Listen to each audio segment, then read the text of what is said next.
Kane is in the building.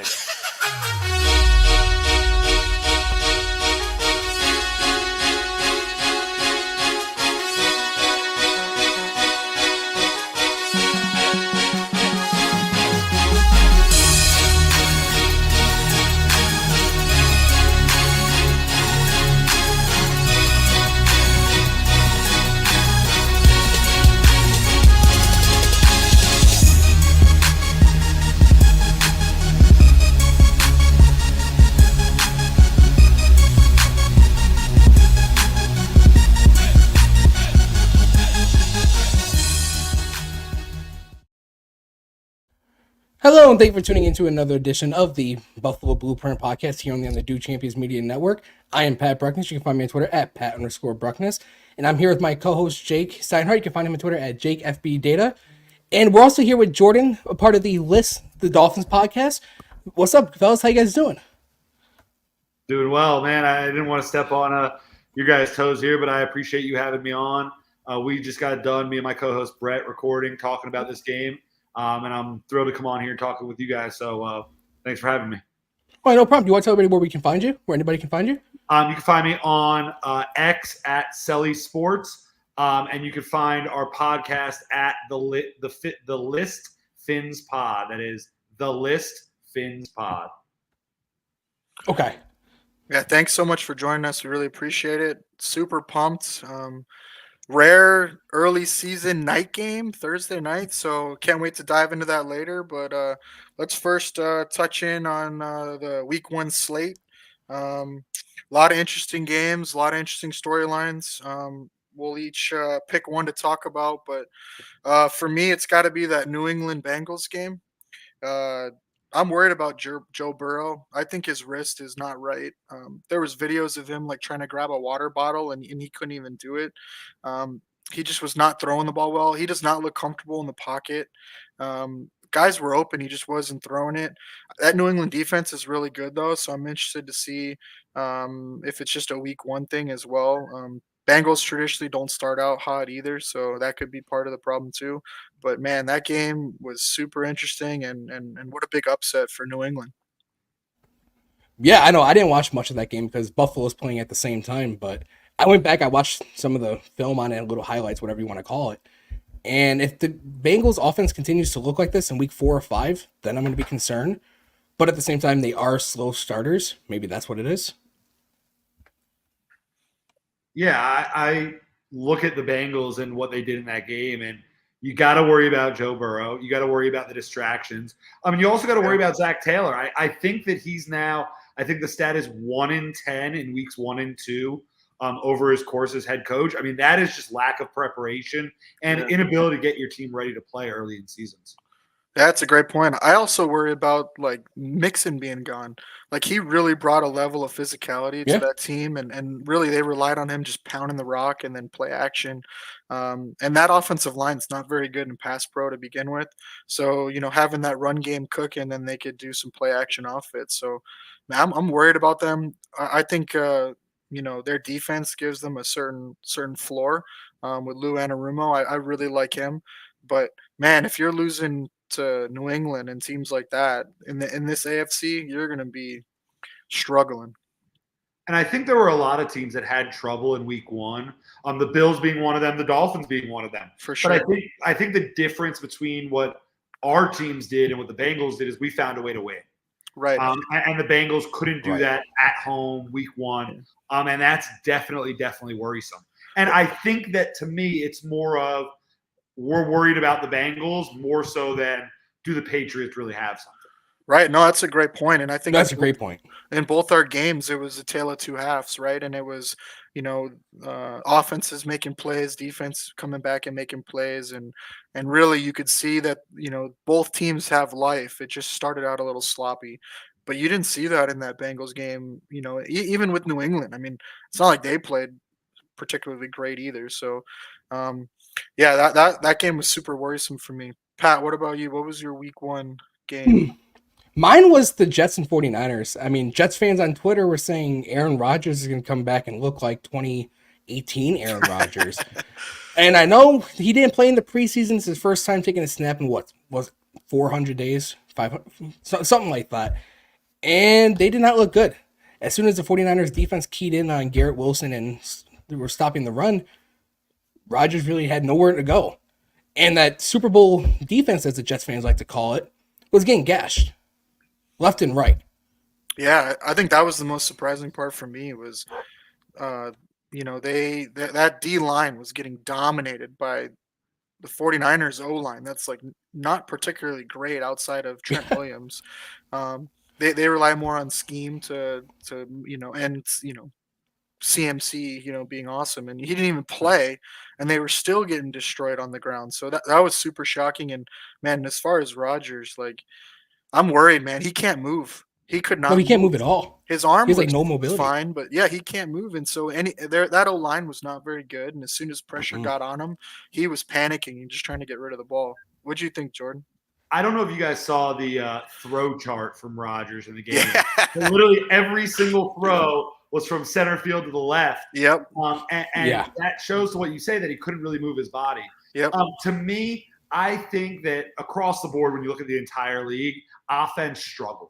So you can look at what the Jets did and say, okay, maybe their offense needs a couple weeks. Maybe Rodgers needs to get back in the swing of things. They have a really good run game. They'll be able to score some points. The run defense is what really worries me. I said to Brett on our show a little bit earlier tonight, I said a staple of being even an average NFL team is you have to be able to just not get gashed on the ground. If you're a team that continuously gets punched in the mouth, that's a recipe for having a bad season. And the Jets showed a lot of those qualities of a team that is not going to have the ability to stop the run. You could tell that they lost some pieces on that defense.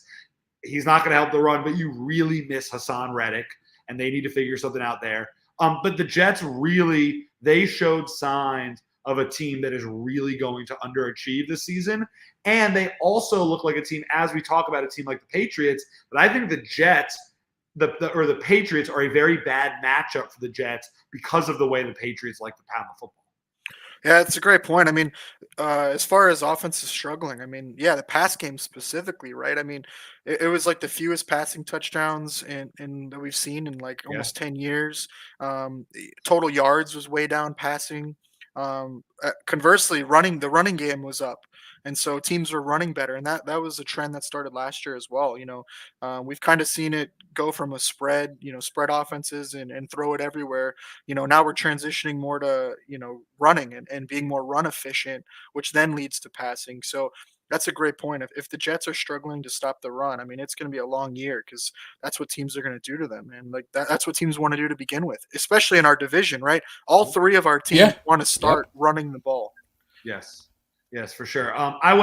You guys took the easy AFC East. We're the hosts, man. That's what we're supposed to do. Right. So I was down to two.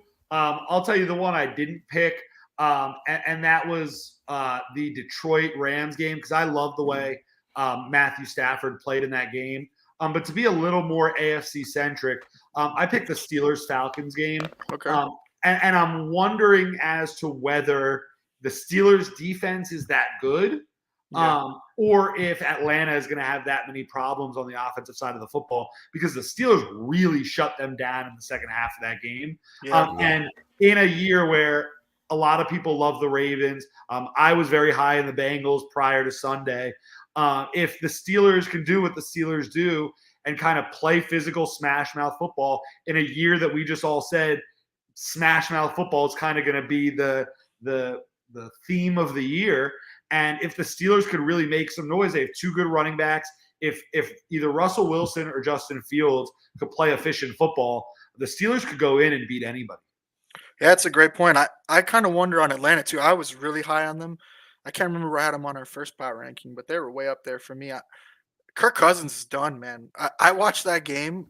I went back and watched every snap of his, and he's toast, man. Like he can't move. We talked about Rodgers not being able to move. Like at least Rodgers could plant and throw the ball. Like Cousins does not look comfortable planting and throwing the ball. He was not very accurate. He looked panicked. He was cutting his drop short, so it was supposed to be like a 5 or 7 step drop, and he was cutting it a step short. especially later in that game when that pass rush started affecting him. So I'm really worried about Atlanta. I'm a big believer in Tomlin though for the Steelers. I think he gives them such a high floor, and so does that defense. And I think you make a great point, right? If Cincy's offense is struggling, if Baltimore has the offensive line struggles like they had against Kansas City, like Pittsburgh already plays them really tough. Like if Pittsburgh can come out of that division with 4 or 5 wins. We didn't even talk about the Browns and how terrible they looked. Like, the Steelers could be there again when we were talking before the season that this was supposed to be like their worst year in a sub 500 year. So I think that's a great point for that matchup.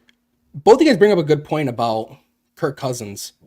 Now, Sam Darnold looked good on Sunday against the Giants. Sure, it was against the Giants, but did Kirk Cousins have a lot of success because of the offensive scheme in Minnesota? Because we just saw Sam Darnold look pretty good too. I think, and I said it to Brett tonight, I think Kevin O'Connell is a excellent offensive coach. I agree. I think he is extremely underrated. Yeah. And I think that you're going to see Sam Darnold be put in positions that he can be successful. And that just speaks to the offensive brilliance of Kevin O'Connell. Yeah, that's a great point. I mean, I think also those weapons are really nice too, as far as anytime you can have Justin Jefferson. I know Atlanta's got weapons, but they don't have Justin Jefferson. I like Drake London, but he's nowhere near that where you can just throw anything up and he's gonna come down with it, or he's always open. And Jordan Addison's really good too. And then when Hawkinson comes back, so I agree. I think that's a great point. I think Minnesota is gonna do well and probably compete for wild card. We'll touch on it in the power rankings, but I think they're definitely gonna be higher than they were last week. All right. Well, speaking of that, should we get into reverse power ranking? Yes, we'll start NFC first since this is an AFC show. I'll name the team and where they are ranked, and then you guys decide if it belongs there or if we should move the order around at all. Okay. We'll start at 16. I have Carolina, man. Are they going to win a game? I know they play the Giants, but that was brutal, and it wasn't even against a good team. I don't think New Orleans is very good, and so, wow. Derek Carr looked like an MVP against that defense. And I mean, what they put up 48 or 49 on you in week 1, I believe it was. Yeah, 47. I mean, I do not like Derek Carr. You went Price is Right rules and went 1. Right. All right, 15. I got the Giants. Talk about another team that looked just absolutely awful and lost. I mean, is Daniel Jones cooked? I mean, and I'll use this as a moment to plug. I don't think what that fan did outside the stadium was right at all. Yeah. I think that no matter how bad these guys are playing at the time, and no matter how we're going to talk about their football player or whatever, to go up to a guy as he's leaving his job and start yelling at him. Yeah. I mean, go home, man. Yeah. But when it comes to the Giants and it comes to the Panthers, those are the two worst teams probably in football right now. Yeah. Sure. And they were definitely the two worst teams in week 1.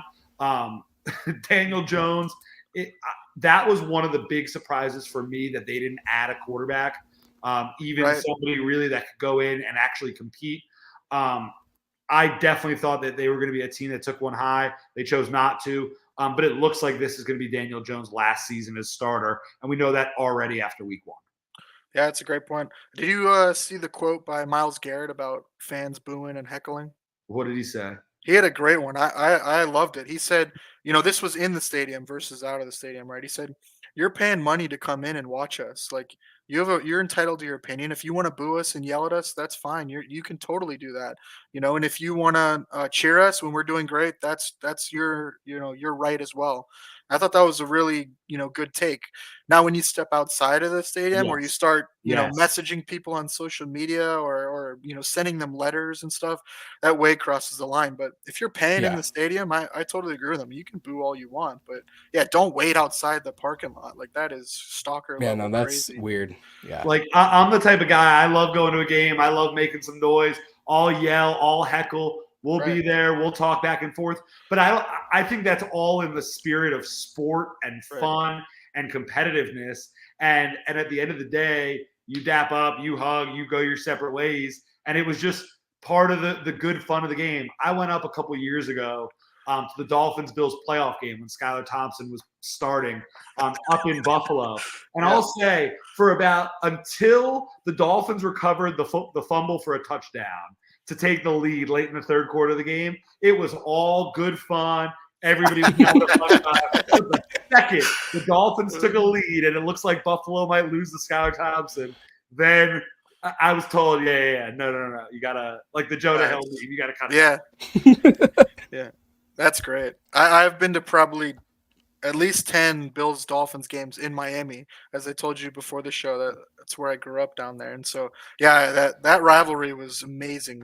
When we were kids growing up. So I'm glad you got to see it in Buffalo. Hopefully they weren't too mean to you. So no, not at all. Actually, some guy gave us pizza outside the stadium. Nice. Some brick oven pizza. Yeah. The brick oven pizza. Yeah, it was a fun time. Good. All right, so we're on 14. We've only made it to 14. I got Washington at 14. They're going to go as Jaden Daniels goes. I did not like his passing performance. It was pretty awful. I went back and had to watch some of it just because I couldn't believe that it was that bad from what people were saying. And everybody was open, and he just would not throw the ball. So I don't know what was going on. His running, though, gives them, that offense, a nice floor. But, yeah, he's got to get better as a passer if they're going to win some games, because I don't think that defense is going to be very good. They have a lot of new pieces. It might come together throughout the year, but I don't have a lot of faith in Dan Quinn either to make adjustments and turn it around. So I got them at 14, unless you guys have somebody else. I think that's pretty good. All right, 13. I got Atlanta at 13. That offense, man. Kirk Cousins, I'm worried. We'll see. Their defense is supposed to be good.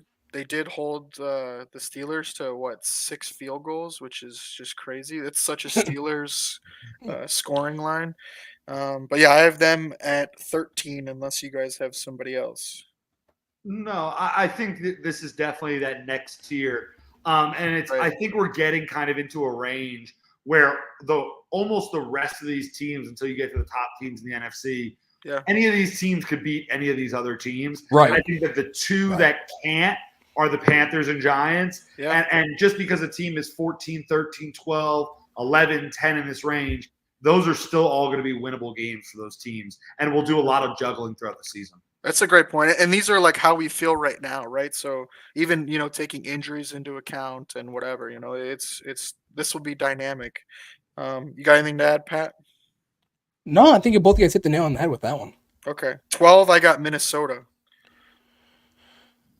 I think you could flop Minnesota and even a team like the Bears right there. Yeah. I think that Minnesota with Kevin O'Connell looked a little more competent offensively than what I saw from Chicago. And my only worry with Minnesota, though, is their defense not playing bad quarterbacks, right? Okay. Like you know their defensive coordinator, right? Better than I do, but he who shall not be named, right? And he's great at exploiting bad quarterbacks, right? Like if you can't handle the blitz. If you're not confident, like he is gonna destroy you. And so I worry about that defense though when they start playing, Detroit, and I think they'll do fine against Chicago, but I worry about them when Jordan Love's healthy and some of the other teams in the NFC. So that's my only worry with Minnesota. Very fair. But you could flip them for sure. Even with the next team, I have New Orleans at 11. I think it was a lot of who they played. I think their defense is going to be pretty solid. They're at home, though. They're a much different team at home. And I just don't trust Derek Carr, man, especially when you get outside and you get some pressure on him. So I have them at 11, and then I have Chicago at 10. So like you said, that 12, 11, 10 could all be flipped around. Hey, Caleb Williams looked awful.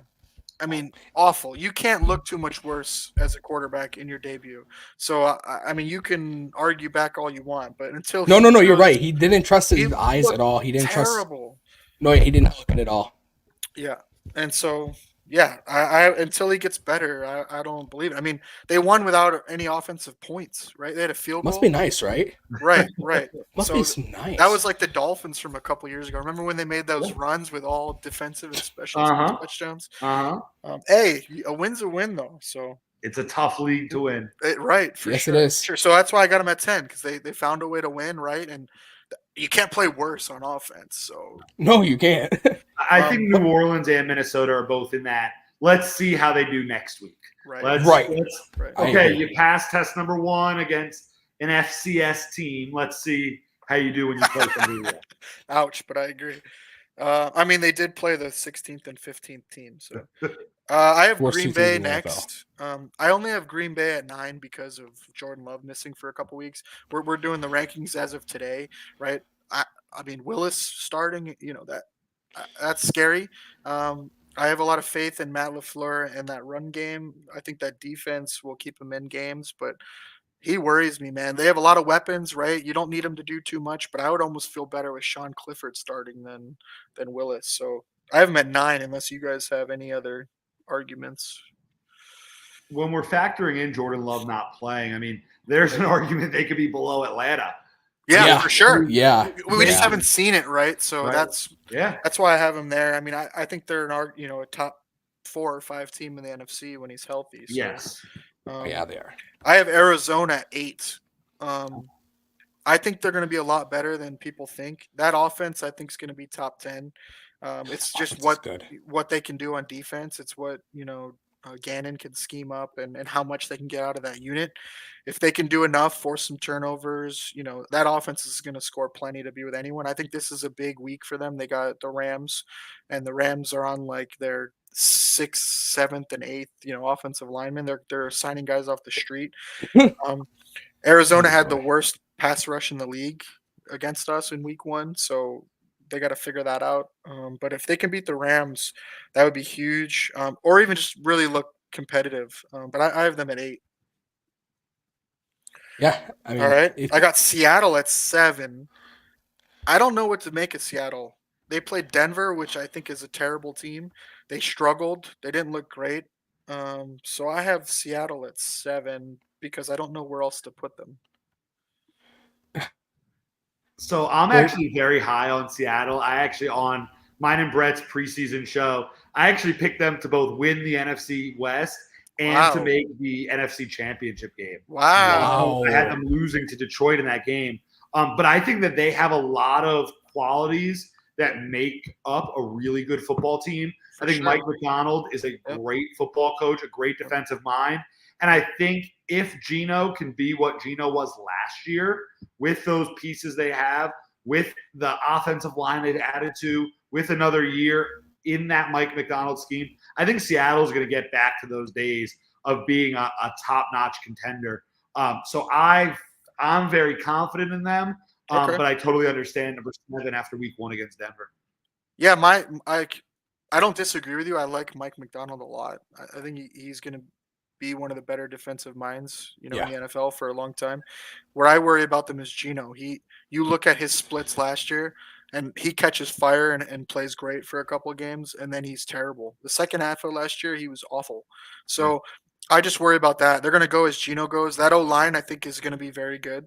And they're going to run the ball. And if Walker can stay healthy and that defense, keeps getting better, I think you're right. They're going to surprise people and win a lot of games, especially, at home field where it's very tough. And then they traditionally play the West tough too. So I agree with you. I just feel like after week 1, I don't feel better about them than I felt with them last week. If anything, I feel worse. But hey, next week they could move on up. So they could. They could. I have the Rams slightly ahead of them at 6. But if they play terrible with their offensive line against a terrible Cardinals defensive line, then I have some real concerns. Detroit lit them up, but again, Detroit's D line is legit. You have Puka out as well, so that kind of worries me.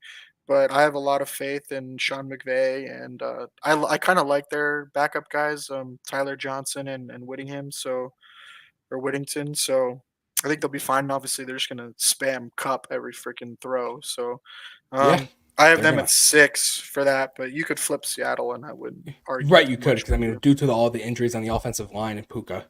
For sure. I got Tampa Bay at 5. I don't know how they go too much higher because I really like all 4 of the teams above them.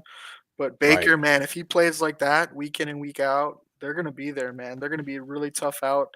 That defense is playing good. And I honestly think having Dave Canales leave was probably the best thing for that team because I don't think he's a very good offensive coordinator. I didn't think so last year, and him being gone is like a net positive. So, um, Bryce Young didn't prove you wrong there. yeah, right, right, exactly. Whew, Oof. tough. I got Dallas at 4. Um, I don't know what to make of Cleveland, so I don't know how much credit to give Dallas, but they went into Cleveland and they won, very convincing fashion, right? Offense looked Yeah, really, really good against a really good. good defense. So I have them at 4. I would have them higher, but I just like all the teams ahead of them better. So I have Detroit at 3. Um, I have Philly at 2, and then San Francisco at 1. I think you could argue those top 3 however you want, but until proven otherwise, that's kind of how I have that stacked. I like it. I think you're pretty spot on. All right, AFC. I think the worst team in the AFC could probably beat the bottom 4 teams pretty easily. I have the Raiders as my 16 team. I just don't think Pierce is a very good head coach. I like him as a person. I liked him as a player, but boy did he make some really bad strategic calls. And that team has razor thin margin to find victories. That defense did not look good against the Chargers. I'm sorry, Kevin. I Jake, know we're gonna that's have to your stop you team. there. Kevin is a Raiders fan. I know, and he can happily come on the show and talk about why he thinks the Raiders are not the worst team. Yes, that was one of the worst. That was the worst punt call since Rex Ryan in Buffalo. Ooh. So Hmm. yeah, Kevin, if you can convince me otherwise, but I have him at 16. But again, I think the bottom 3 or 4 could all be flip flopped. I have Tennessee at 15. Um, like I said last week, I'm really, really concerned about that offensive scheme. Um, I don't think it's a good fit. Um, and yeah, without good quarterback play, I think they're going to be sunk. So I I have just them at wonder 15. if Will Levis was just struggling because Chicago does have a good defense. Right, and I don't disagree with you, but it kind of confirmed everything I thought about that Right. offense. They Right. want it to be rhythm and timing, and he's not a rhythm and timing thrower. Right. He's He not. likes havoc and to go deep. He's got a little, sugar high Josh in him. He And does. without those boomer bust plays, I just don't know how that offense. He's a lot like Richardson to me as well. They're going to live off the success of big plays, and without the big plays, they're going to struggle. And that offense just does not have big plays built into it. So I have them at 15, unless you guys say otherwise. I don't think you're Um, pretty good right there. I got Denver at 14. I don't think they're any better, but you got to order them somehow. So this is like you said in the NFC, that bottom tier. I think you could match these up any way you want.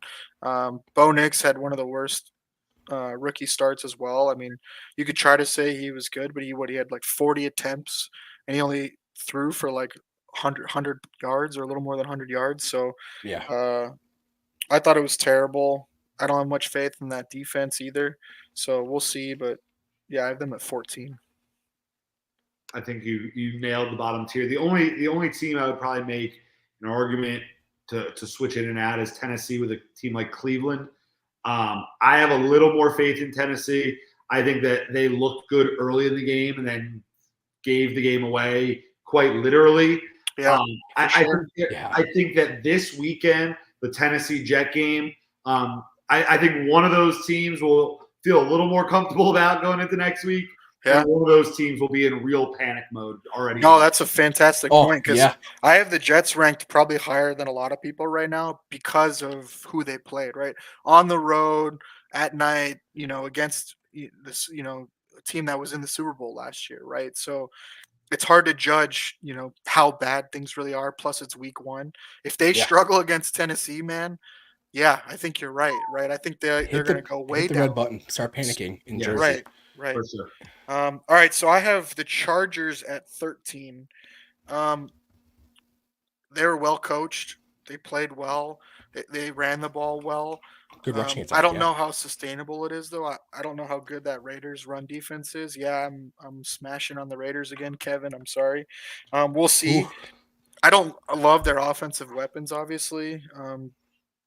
and I'm not a big Greg Roman fan, but if they can be efficient on the ground and then let Herbert just kind of dink and dunk and make plays here and there, that it's got a nice floor to it. That offensive line played better, a lot better than I thought. Their rookies looked really good, so that's encouraging.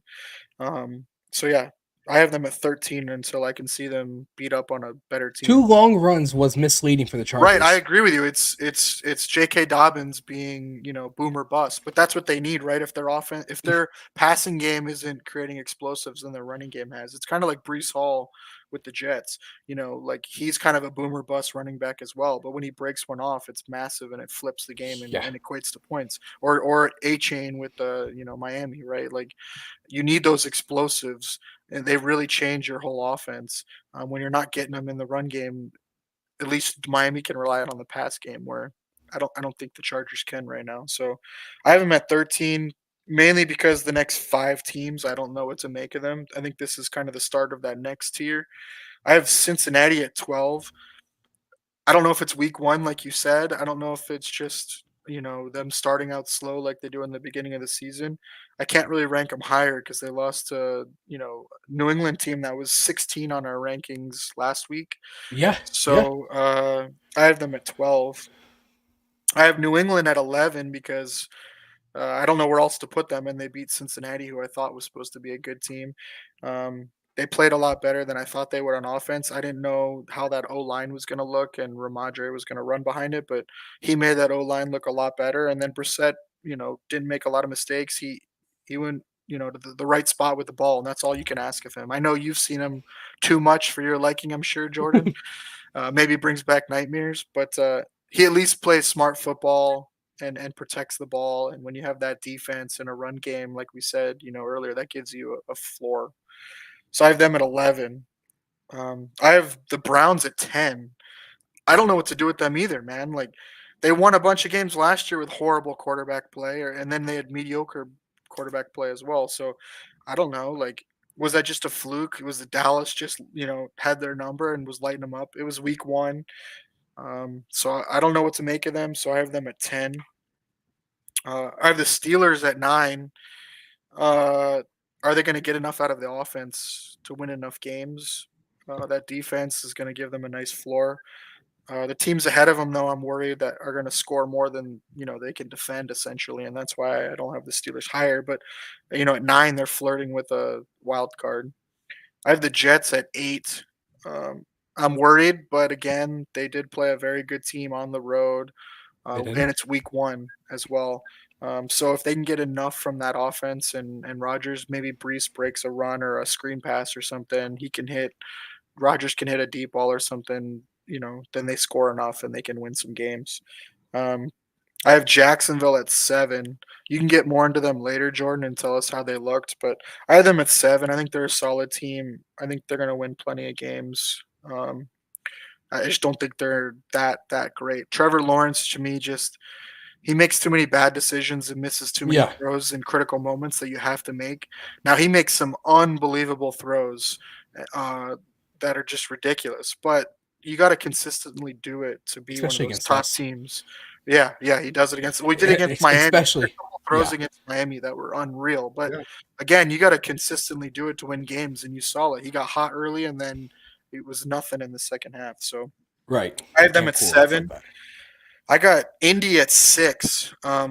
Like we talked about last week, they're boomer bust. They go as AR goes, man. He looked good enough, right? Yeah, He he did. he completed the big plays. He missed AD Mitchell on probably 3 big plays. 2 of them probably were touchdowns. So again, if they can hit on a couple of those, run the ball, and I think that defense is going to surprise some people. They're going to be right there as well. But again, I don't like putting them any higher because I just can't trust that AR is going to stay healthy. Yeah, he Um, needs to start sliding, man.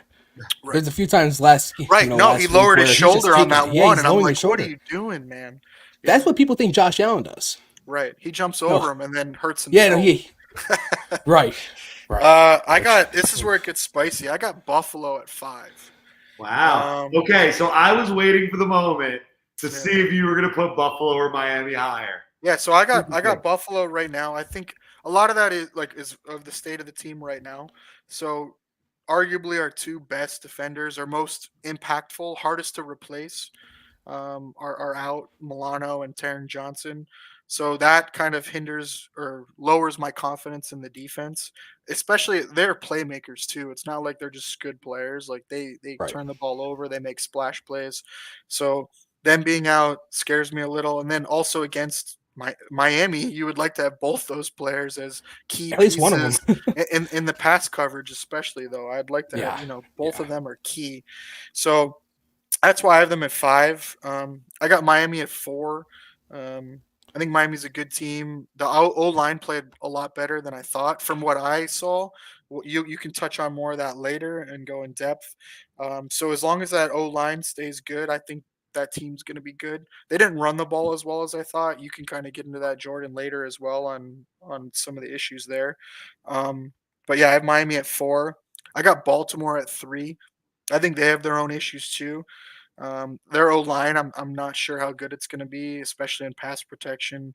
Lamar again, make him sit in the pocket and throw, and you're not super impressed. So we'll see about that.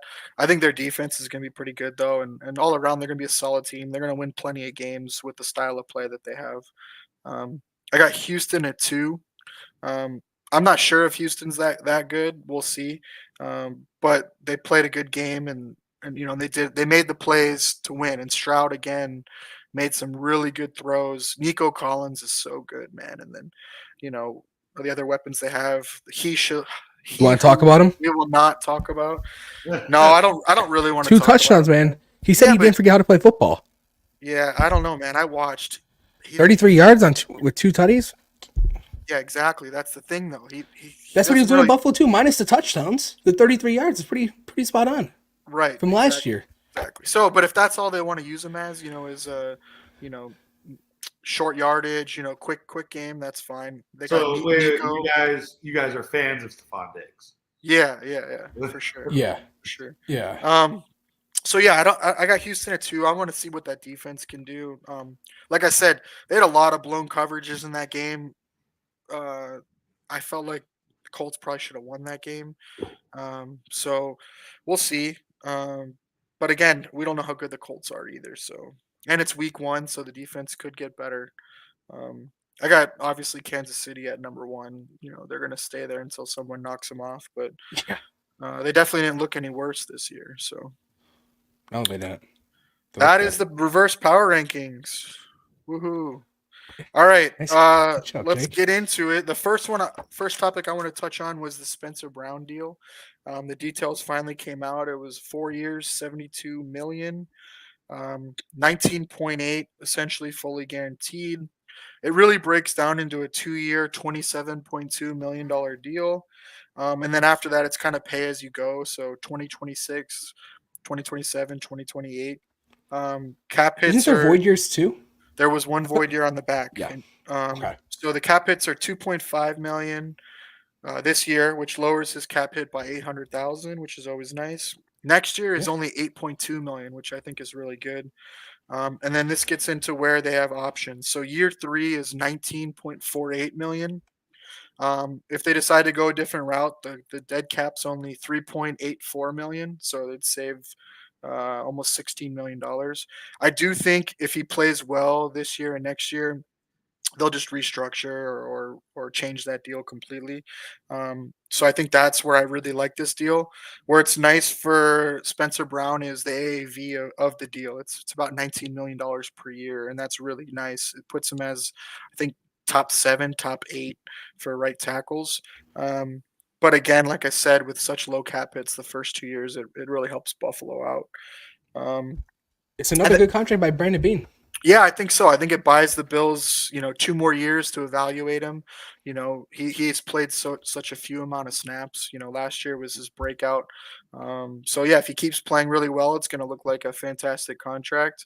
Just like and then again, if he doesn't, the first 2 years are low cap hits and then get out of it. He looked really good week 1. He did. Yes. So I think it's going to end up being a great contract. And it keeps the Bills' young offensive line together for at least 2 more years. That's a great as well. point. Yep. And their tackles are signed in, and then also his running mate next to him, Torrance. They got still him on his rookie up contract. for 3 more years. Yep. Great And then point. McGovern's locked up for what, another year or two? Yeah, 2 more years. So, all right. That's it for news I had. We'll recap week 1 game against Arizona, and then we'll have Jordan recap the Dolphins game against Jacksonville. So for me, the week 1 game I'll go good on offense first. Um, I thought Josh was super patient. It was really nice to see him not try to get aggressive, not force the ball. He spread the ball around really nicely. You had, I think, 9 different pass catchers. It was really nice. Um, Really encouraging to see Keon's debut. I thought he exceeded all expectations. Looked really good. Had the 4 catches. The one deep ball where he boxed out the defender was really nice to see. And then he drew 2 more flags as well, which was really nice heads up plays. So he also had the most snaps of any wide receiver, which I think was really surprising, and he played well. So that was super encouraging to see that. Um, and then the other good on offense I had was David Edwards was unbelievable in pass protection, really good in run protection, but he gave up no pressures in pass protection. And then both offensive tackles were fantastic, Dawkins and Brown. So that was super encouraging to see. The Bills O line in general was first this week in pass block win rate, and then they were fifth in run block win rate. I think a lot of that has to do with the Cardinals and how bad they are. But again, this is what you should do, right? You should dominate bad fronts. So that was really nice to see. Um, the bad pre-snap penalties, man. Way too many penalties in general, but the pre-snap ones were brutal. You got to cut those out. Josh's turnover was pretty tough. That was classic Josh. Drop back, had a Yeah. guy open in the middle, was looking at him, just decided not to throw it. He wanted to get a little greedy, tried to roll out and didn't see the backside defender, and they stripped him. Again, that was in the red zone too. It was the high red zone, right around the 20-yard line, but still, like, those are killers. You cannot do that. Um, I did not like the 75% first down run rate. That is atrocious. That should never happen. Um, that was brutal. Uh, we had 5 total play action passes. I hate that. That's way too low percentage. I want to see that percentage like over 30%. So that was way too low for my liking, especially if you're running 75% on first down. Like, you got to sprinkle some play action in Yeah, there. especially with James Cook alone having 19 carries, not including Ty Johnson and Ray Davis. For sure. He easily And could you have set up the play saw the action. Cardinals completely adjusted that in the second half, and they were run blitzing on first down. Oh, In the yeah, they were. second half, we had 11 carries for 22 yards. Like, they were just full selling out, and we did not make adjustments. So that was frustrating. On those 5 play action plays, Josh Allen had 25% higher completion percentage than he did on his traditional dropbacks. They also went for 5 more yards per play or per attempt. Sorry, in play action. So not only is it super effective, but we just aren't doing it. So that was super frustrating. I don't know if that was a week 1 thing, if they were trying to chew clock, but they were down, like, for the majority of that game. So it was a weird game script. But I got to see that flipped. So that's it for me on the bad for offense. You got anything else, Pat, for offense or defense? I mean, I gotta sorry, for stop talking to you offense. so much. I gotta stop talking Yeah. to you so much because you took everything I wanted to say. I'll try, find out. Okay, an audible again. Let's go with Khalil Shakir, a guy who refuses to go down after the catch. Yeah, for We sure, man. saw with his touchdown. We Yeah. saw it on his first catch of the game as well. Right, right. Yeah, I mean, you'd like to see him get some more manufactured touches, right? It was a weird game script, though. I think a lot of that was, the fact, I think we had what, 4 or 5 attempts, before the 2 minute warning. I think it was like 4 pass attempts before the 2 minute warning in the Yeah, first half. So it was a really weird game script. I think that had a lot to do with the passing game. But yeah, I want to see Shakir get way more touches, especially in a game where they had quadruple teamed Kincaid, right? Like, they had yeah, they so took him right much out of the game. focus on him. Yeah, it was unbelievable. So, I think you want to get your next weapon involved. Samuel, not getting very many touches. He didn't have very many snaps. I think that's probably part of the toe injury coming back from that. You don't want to give him a heavy workload coming off a turf toe. But yeah, I would have liked to see more passing. Their passing success rate was ridiculous that game too, and they just didn't want to go to it. So Their dropback EPA was 0.53, which I think was second in the NFL. Where their run EPA was negative 0.153, which was like 20th in the NFL or something. So yeah, I want to see them lean into the pass. They're a pass team. I don't want to abandon the run by any means. I want to see them run the ball, but you got to incorporate play action and some more You have to. passing, especially early down passing. They got to break that tendency. So I'm wondering, Brady's a big tendency guy, so I'm wondering if that was part of it. Is spam the run against the bad D line and build that tendency and then break it, in week 2. So we'll see. And it was Um, nice to see Dawson Knox get involved in the game plan. We haven't seen that in almost 2 years For as sure, and well. yeah, it's good to see him healthy, and I think he's definitely going to be involved, as a blocker and then as a pass catcher as well. So, for sure, I think that's what's so cool about this offense is they have like 5 or 6 guys that can all go out there and catch passes. I mean, you saw Hollins, with the touchdown catch, and then the other one over the middle. Like, Yeah, that was huge. He's taken that Gabe Davis role, as a blocker, and then kind of that he runs those intermediate routes and short routes yeah, so much better than Gabe Davis ever could. So that was super encouraging to see too. Now for the bad, um, I'll yeah. start with defense. Uh, I don't even know where to start, man. The Oh, first I do. half was just brutal. Oof. Way too many missed tackles. Um, Way too many missed tackles. Sorry, I'll start on defense. No show Ed Oliver again. Like my uncle, diehard Bills fan, his favorite thing to say is Ed Oliver is famous for pitching a shutout. Well, he definitely did that in this game.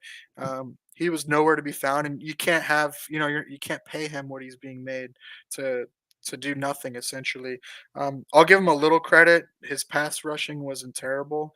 He was 19th in pass rush win rate for defensive tackles, but he was a no-show in the run game. Um, let's see. I'm worried about the safeties, man. They're slow, really slow. They're slow to trigger. They were slow in coverage, getting back and giving help. Even the last play of the game, really slow getting over and helping Ingram in coverage, even though they had plenty of time. Kyler was looking there the whole way. Um, Dorian as a spy was a failed experiment. That's what we were doing in the first half. We were spying Kyler, and he was picking the wrong gaps. He was getting too close to the line of scrimmage. He was getting lost in there. So I didn't like that. And I didn't like the contain rush plan in the first half versus Kyler. You got to collapse the pocket and get Kyler, some pressure on him. And it was a nice adjustment to see in the second half. But as far as bad, I did not like the rush plan in the first half. You have anything else for bad on defense? Yes, I do. But first of all, let's go to the good very quick on defense. Okay. Von Miller with the sack. You Yeah, want to talk and about things that was nice to see? well, not even just the sack. So he was 11th in pass rush win rate. Yeah, So he looked really good. that's great to see. And then his run defense was really good. Jordan, I don't know if you knew this, but he played the majority of last year, and most games he threw a shutout. And like not even just like tackles, like pressures, like hurries, like Like none. he was doing nothing. So to see him do something is super encouraging. And I know the Cardinals, whatever, but their O line's not bad. It's really not. It's probably middle of the pack or even maybe top Yeah. 15. Like it's pretty solid. So that was really, really nice to see. That's a good call out. And then to the bad, of course, I'm gonna go with Osiris Torrance. He had a few flags called on him throughout the game. For I know one for the face mask. He had like 2 for holding. We can't have that, especially at home. Yeah, Like the no, announcers were saying, we're the veteran team. yeah, there was some confusion. It seemed like between him and McGovern on some of Yes. the odd man front looks, and when they brought some extra guys, it looked like he went to give help to McGovern, even though he was supposed to stay. So yeah, that's something they definitely need to clean up. Um, his run blocking was pretty good, and his pass blocking was not that bad, but there was those where you can't just leave a free rusher on the inside like that. Like You can't. that is a big no no. So that's definitely something they got to clean up. And then also, looking at the run defense in the first half, especially on third down. In the first half, I mean, the Yeah. Bills defense could not get off the field. Yeah, Look, I on have that third as a down, bad in general. It's just third down in general. yeah, third down. And that was one of our key blueprints of victories last week was get off the field on third down, Yeah. which they didn't do. And then my last one will be the rap casualty. Yeah, I mean, I agree. He's definitely has a reputation for coming in hot and blowing his own teammates up and Friendly trying to fire. make tackles. But this one, I didn't think it was egregious or anything. He was going in and trying to make a tackle, and Terran's arm just happened to be there. But yeah, that's never good to see, right? Um, some good on D. I thought the back five coverage was really good. I know I said the safeties were slow, but overall, I think they only had about two coverages that might have been blown or late. Rapp had one on McBride, and then Demar had the one on Marvin Harrison Jr. MHJ in the fourth. But he was there, and then Kyler looked the other way, and then he kind of tailed off. So I think they'll clean that up. But the back five was fantastic. Benford and Douglas, they only allowed 2 receptions for 4 yards. They were fantastic, and the Cardinals have really good weapons. Yeah, they do. Marvin Harrison Jr., Dortch, and Wilson ranked 57th, 65th, and 66th in man coverage separation. And in zone coverage separation, they were 42nd, 56th, and 67th. So I thought they did really good, even if Kyler wasn't throwing it to them. They weren't open. So that was really nice. I had Groot, obviously, as another good thing on defense. Yes. He continued where he left off in preseason. Man, when he's healthy, he's going to be a top 15, top 10 edge pass rusher. He's already a top 5, arguably, run defender. Yeah. So he was unbelievable. Hopefully that continues. And then I really liked Babbich's second half adjustments. I don't know if it was McDermott or Babbich, whatever, but they had really good adjustments. The Cardinals did nothing in the second half. They had 80 yards in the second half, and a lot of that was, the late, drive. So I thought that was some really nice adjustments. And they completely changed their game plan for Kyler.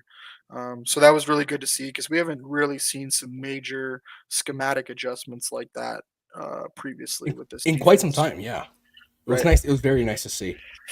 Well, that wraps it up for me for the Bills Cardinals game. Jordan, you want to touch on the Dolphins Jags game? Yeah, absolutely, I will. But two quick notes that I made while you guys were talking. First of all, I forgot that I missed the hell out of Mac Hollins. Yeah, I love that guy when he was a Dolphin. Yes. And a lot of Dolphin fans were upset when you guys got Trent Sherfield last year. Right. I wasn't as upset. I thought he was a good player. He had the one really good play against San Francisco for us in what ended up being the Brock Purdy game. That was the game that Garoppolo got hurt. But outside of that, I thought that Sherfield was underwhelming here. Mac Hollins is a guy from a special teams aspect. Yeah, he's one of the best receivers from a special teams standpoint. Yep. And second of all, he is a physical guy that I think is super underrated. And I feel like every stop he's made along the way in his career, people leave going, wow, I feel like we should have used him a little more at receiver. So I was definitely really unhappy. And second of all, just a note for Pat. Pat, you guys got to learn as you move on. If there's a question that you know the answer to, make sure you go first. If there's something you don't know the answer to, make sure Jake goes first, and then you can just be like, "Oh, you took everything I was gonna say," and you could move on from there and use him as an excuse. But I learned that right away with Brett. If there's something that I want to say, I know he's gonna take it, so I make sure that I get myself in there first and take that away from him, so I can steal that thunder. Perfect. Yeah, don't be afraid to interject. Yeah, no. So I'll go the good on offense for the Dolphins. I think when you're talking about the Miami Dolphins, especially from the Miami Dolphins fan perspective, the very first thing that any Dolphins fan is going to bring up is the offensive line. And the two highest rated players for the Dolphins in the game on Sunday against the Jaguars was Teron Armstead and Austin Jackson. Now, I'm not sure how many games Teron Armstead is going to give us this season, but when he's in, he is very, very effective. And he showed on Sunday he's still playing at a very high level. Austin Jackson on the other side did a great job, and I think really excels in the run game, especially on those outside runs to the right side, where he's paired in with the next guy that I'm going to get to here is Liam Eichenberg. Now, I am one of the main haters of Liam Eichenberg. I think that the numbers he was given and the accolades he was given after week one are a little overblown. I think there were definitely a couple plays that I noticed throughout the game that he really struggled. And when Liam Eichenberg makes a mistake, it's a bad mistake. But there were a couple plays, especially the Achane touchdown, where he did a lot to get on the outside and help in the run offense. And I think that that's going to be, if he's staying in that right guard position, which a lot of offensive line people that have come on our show have said, just put him at right guard. Never let him play center. Never let him play left guard. Please put him back at center. Please. As long as Liam Yeah, Eichenberg at least for right Thursday. guard.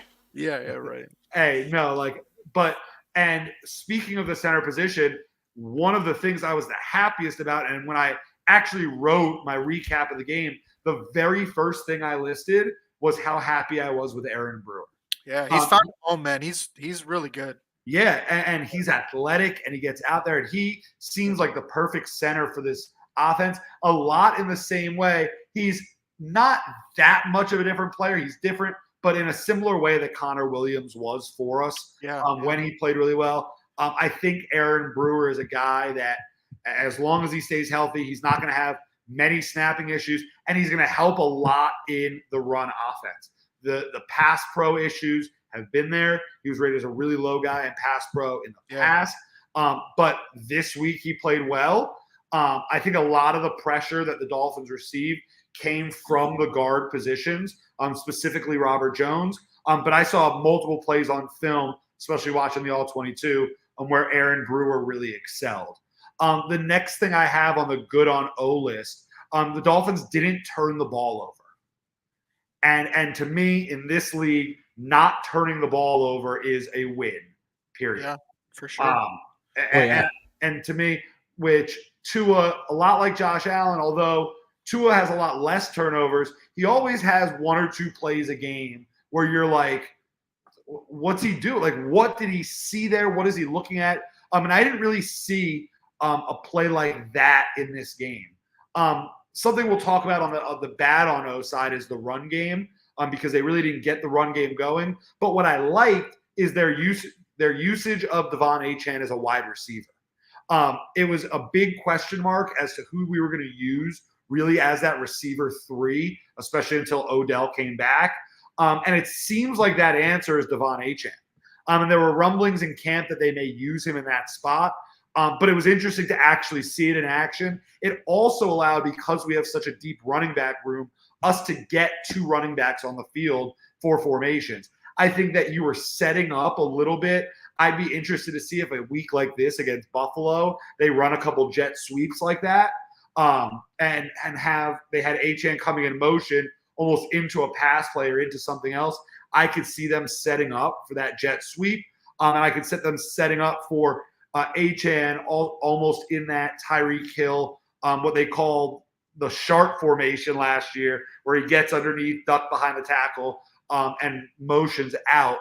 That's something I see as the next step of development for Devon Achane. The last 2, I'll name 2 of the tight ends here, Jonnu Smith and Julian Hill. Julian Hill rated as our highest rated player from a run blocking standpoint, which I thought was a role that more so Durham Smythe was going to play. Durham Smythe had a horrible week 1. It is definitely a week 1 that he's going to wish he got back. But Julian Hill capitalized on that opportunity. He had a bad drop, didn't he? Yes, he did. He had a bad everything.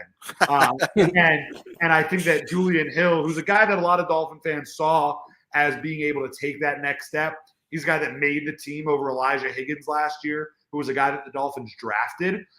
So to see Julian Hill really step up from a blocking perspective, where Jonnu Smith was also helping in the blocking game, but gave the Dolphins more of a receiving threat from the tight end position that we had last year.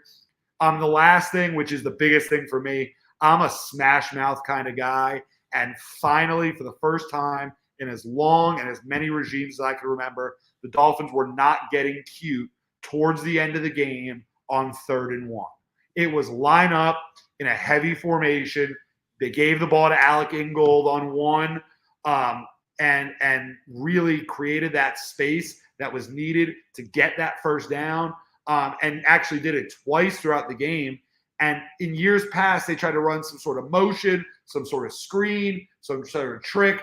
And this year it was let's line up heavy and just not be cute. And one of the things that I was looking for in the Dolphins this season, that I thought was going to be, are they going to take the next step going forward, is those what I like to call big boy plays. How are they going to be grown men, or are they going to get pushed around? And one of the things I saw about the Dolphins that I really liked, especially down the stretch on both sides of the football, is it was grown man expletive, which I don't know if I can curse on here. No, you're good. You're good. It was grown man shit. That was what happened down the stretch for the Dolphins. And it was a very big breath of fresh air to see, because it's not what we've seen early in the tenure of Mike McDaniel, and it's also not what we've seen in the last couple generations of Miami Dolphins football. Brian Flores, and even before that, Adam Gase. We don't say his name. You can cut that. Adam Gase and guys like that. The bad on O is I'm still, although I talk highly about Liam Eichenberg, I'm still worried about the guard position. Robert Jones really struggled. Liam Eichenberg is Liam Eichenberg. And I'm worried about interior pressure. And if I'm playing against the Dolphins, and this is a little spoiler alert for later, the first thing I'm going to tell a team defensively is you can get pressure on Tua up the middle. Now, I think Tua is underrated as far as being able to move east and west and make a play, especially now he's lost about 15 pounds and looks more athletic. But he's always been able to get out of the pocket and make a throw. But if you can get to him inside early, that's a way to really disrupt things. And that's something that I'm definitely still worried about. Second is Mike McDaniel's play calling. Early, I believe it was like 6 of the first 7 plays were screens or something like that. I think it was a total of, and I might have saw this wrong, it was somewhere around 16 screens attempted in the game. Oh, I'm so jealous.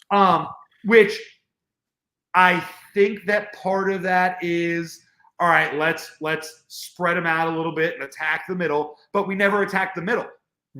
And part of it is getting the ball to Tyreek, getting the ball to Achane, getting the ball to Waddle, even threw one to Jonnu Smith. We have a number of weapons that can create. And while I'd like to see it, I hope it's setting up what's going to happen this week and in the I bet, because we're historically a bad screen defense team. So yeah, we are. And I would like to see those screens turn into screens with a wheel, turn into that more of an RPO game. And there were a couple plays that some people were putting out saying this was an RPO that Tua misread, and it just happened to be a play action where the play got blown up. But I do think that McDaniel's play calling left a lot to be desired. Now, and that's been a concern, though, right? Like, especially like last year, right? Like even late in games, playoffs, like he's kind of gone away from things that were working. Like, isn't that like a standing concern? He gets cute at times. He also struggled in the past to get the plays in quickly, which led to late play clock situations, Tua maybe not having enough time to read. That was definitely a concern. I always think that a head coach should have an offensive and a defensive coordinator. Yeah. Look, he's the head man. If he wants to trust himself to call plays. There's a lot going on. But there is a lot going on throughout the game. Yeah. And I think that at times, guys that call plays can kind of resort to that coordinator mentality. And it's something that I don't want to see from Mike McDaniel. But if this is something, I told Brett earlier tonight that I saw week 1 for the Dolphins almost as preseason game 4. I saw it as we're allowing our starters to play the full game, but we're still kind of feeling things out. I think that although, hey, we got the win, we're 1-0, I think it's a game that the Dolphins didn't look at and say, this is a game we have to win in the grand scheme of things. This is a chance for us to get everybody back in rhythm. It worked, but I also think that the play calling, a lot like preseason to week 1, usually is where you see things open up. I think week 1 to week 2 is where I'd really like to see things open up for the Dolphins and recognize things they do in week 2 that kind of are the next step of things they put on film in week 1. So I'm hoping that that's what it is from a McDaniel standpoint. I do have a question for you on that same topic. Like, it looked like the Tyreek Hill touchdown after the Holland forced fumble. It looked like that was built off of a concept that you guys were running earlier, and I wonder if he was like saving that or whatever. But it totally looked like one of the pull, left side runs and it sucked up the safety and then just let Tyreek, open in space, right? Just run into space. But I kind of feel like I'm wondering if that's what he was doing, and then you guys were losing and you needed to have a big Yeah. play, and so he pulled that one out. But yeah, that's a great point. Maybe he was just setting up a lot of stuff, a lot of tendencies, for this matchup or going forward. And there are always going to be things that you kind of keep in your back pocket, Right. even for later in the season. Right. But I think that they tried to keep it as close to the chest as possible because week 2 is such a big game. Yeah. So we'll see kind of how, if that's a trend or if that's something they can build on. The wide receiver 3 position, the fact that it is Devon Achane, although it's great for Achane and it's a nice little gadget, I kind of was hoping for something more out of that wide receiver 3 spot. Obviously, Odell's not back yet. Malik Washington didn't play in week 1. So one of those guys are usually going to be that receiver 3.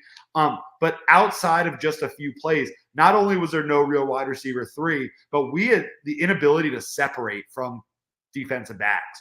Guys were not really getting open. And I think it was more on the receivers themselves and less on Tua as a quarterback. Guys need to find a way to get open in this league. And they really struggled to do so, I thought, in week 1. So, yes, Tyreek is going to be Tyreek.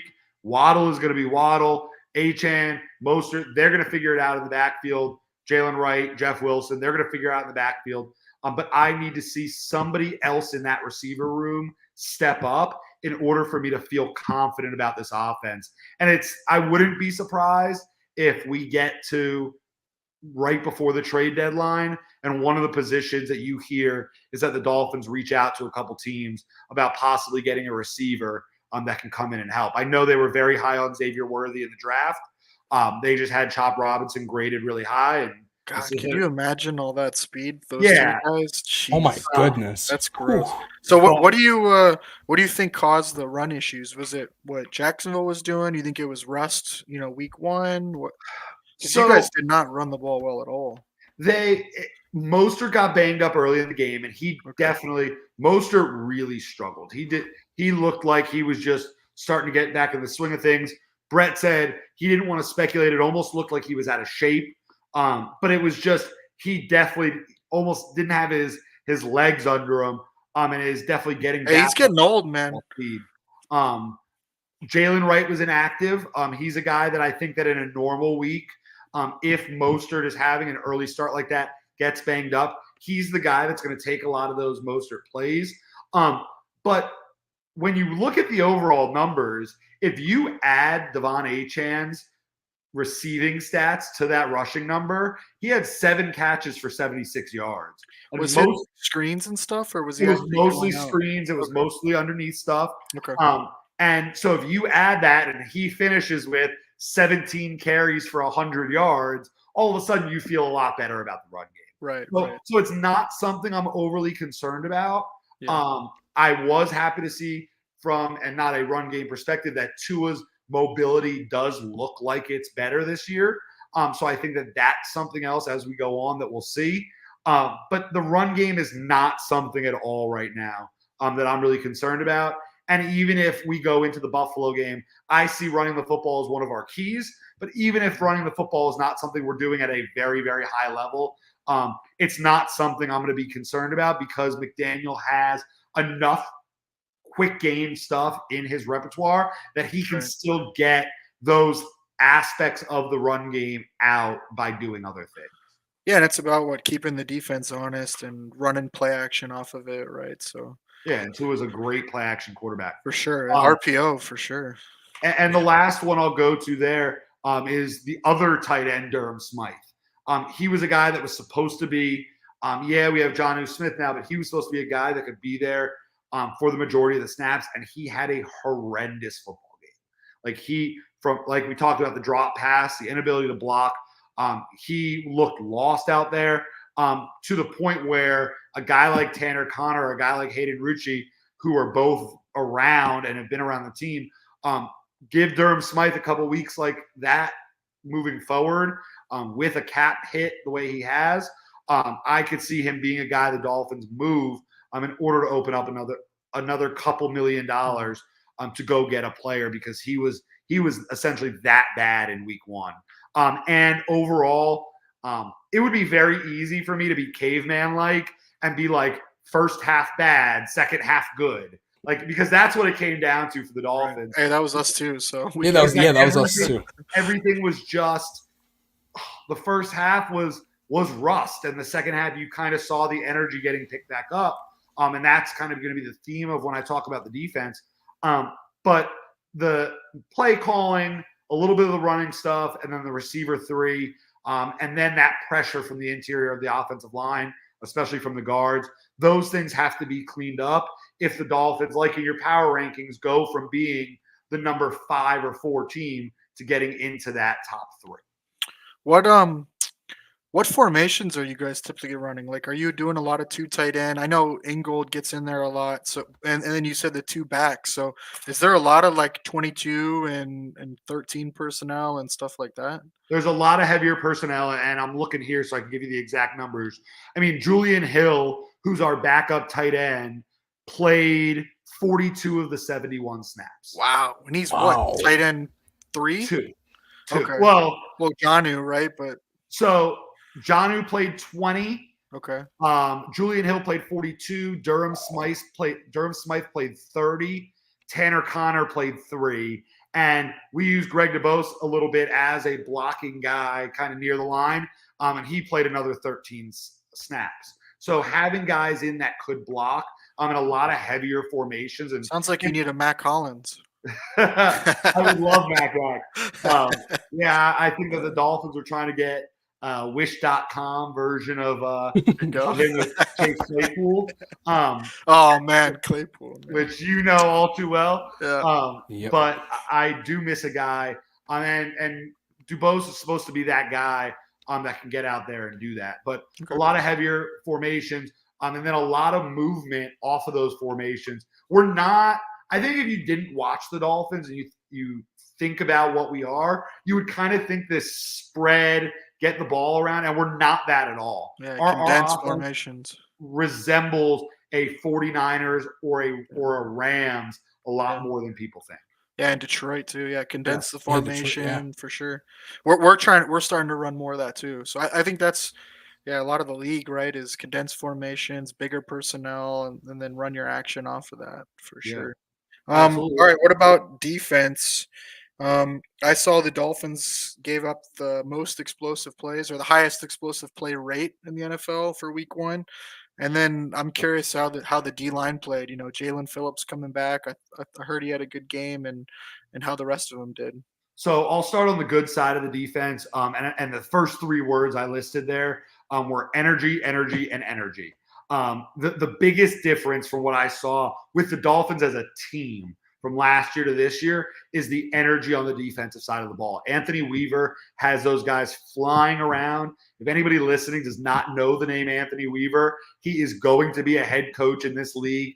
If not next season, the season after. He is a top-notch coordinator, and he knows how to get these guys to play for him. Not only that, but the adjustments he made from the first half to the second half, I would be willing to bet those explosive plays that gave us the number 1 explosive play rate, I would assume that most of those came in the first half. Because in the second half, that Dolphins defense, outside of really the drive where the Jaguars went down the field and Javon Holland forced that fumble to end the drive. Hey, that turned the whole game, right?